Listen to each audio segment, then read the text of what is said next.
Što se tiče zapošljavanja u ovim javnim preduzećima, ja imam samo jedno pitanje za sve vas. Koji su kriterijumi da se čovjek danas zaposli u našoj opštini i da na tom poslu ostane, a da ga, na primjer, posle prvog zasedanja Skupštine neko ne napakuje mu otkaz, kao što se meni desilo u opštini Opovo. Posle prve sednice ove Skupštine, dakle u julu, 9 dana nakon toga, ja sam obaveštena da više ne radim u školi gde sam trebala da ostanem još godinu dana. Šta mislite zašto?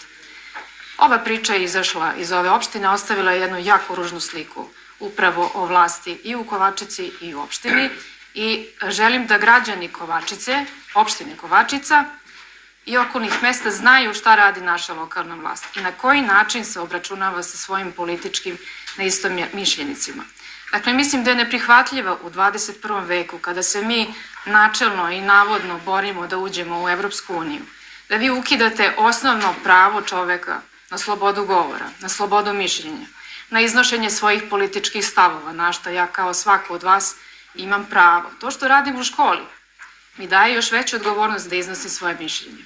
Zašto? Zato što mi koji radimo u školama vaspitavamo nove generacije. I naša je obaveza moralna i pre svega moralna da oblikujemo toj generaciji onako kako treba, a ne da budu poslušnici jednog jako lošeg i korumpiranog sistema.